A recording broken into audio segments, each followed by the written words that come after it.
me. I'm sitting in a field of daisies to visually demonstrate how healthy and holistic I am.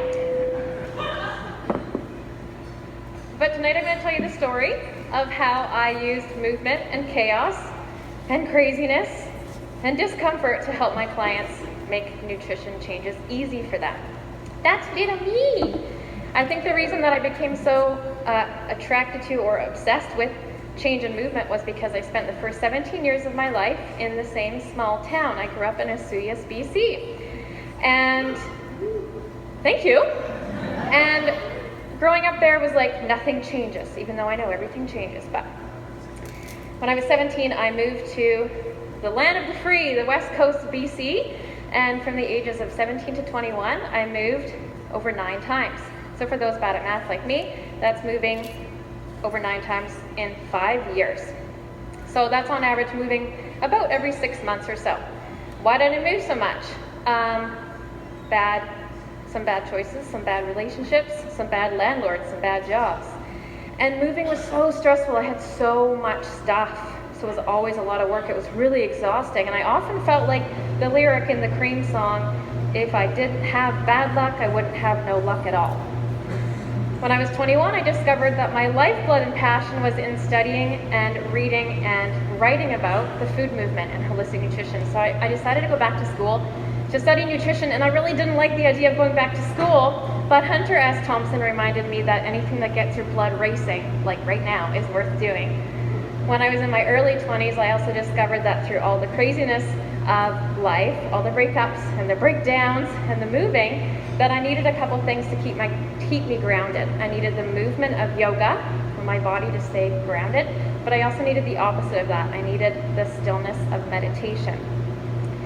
When I finished, I received my diploma as a registered holistic nutritionist from the Canadian School of Natural Nutrition, and I moved back again to home, to the Okanagan Valley, where I continued on my trajectory of moving way too regularly and moving back and forth between Penticton and Summerland.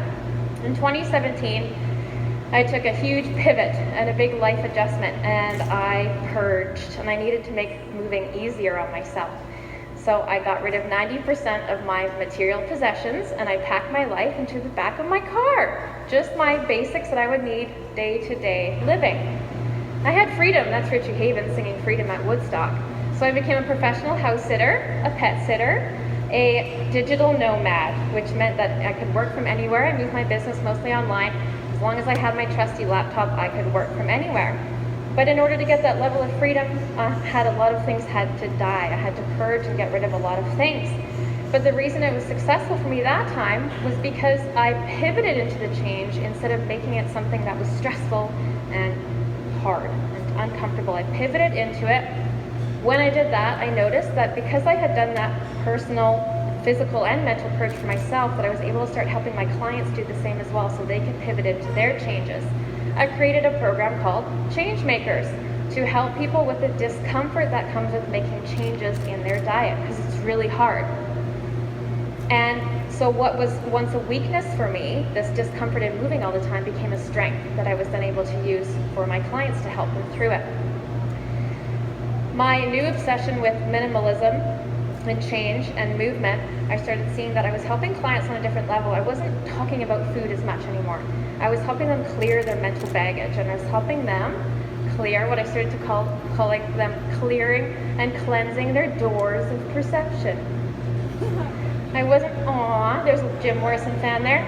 I wasn't talking about food as much because I was noticing that it wasn't about the food for people. It was all of this stress that we had put into us from when we're young, from the beauty industry.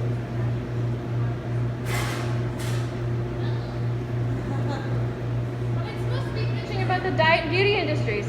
Anyways, we're cleansing and clearing these mental chains that were put into us when we were young. These were put into us to sell us more things so that we're always buying and trying the next new gimmick and the quick fix to solve our diet so we can feel better and happier. But I realized that was just another issue for people, was that it was not about that anymore. It was about not about a healthy diet anymore. It was about buying more things. So we're told we need to buy more things to be happy. We're told we need to get to a certain number on the scale in order to feel happy and feel good about ourselves and feel fulfilled. As we do the process of working through this mental discomfort and going through figuring out what these chains are in our head and clearing them, we can get to a level where we feel some freedom in our diet, that we're listening to our body instead of external sources to tell us how to eat, because there's always a new trend, right? But before we're free, parts of us have to die, and a lot of these mental chains have to go. They either have to move, or they have to evolve, or they have to die.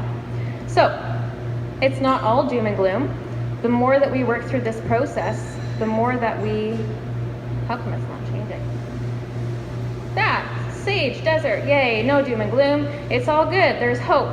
All we have to do is work through all of the stuff that we were told, and we'll get to a place where we're listening to our body to tell us what is right to eat and what feels good, rather than what was taught to us that we're supposed to do, or what other people tell us we're supposed to do. So what would you do if you weren't afraid?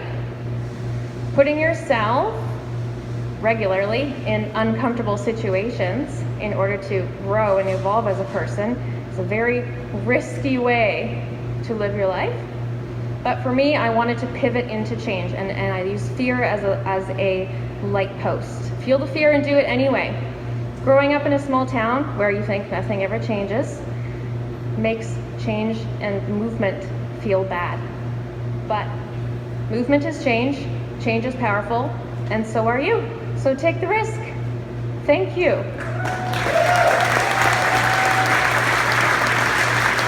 Thank you, Raina.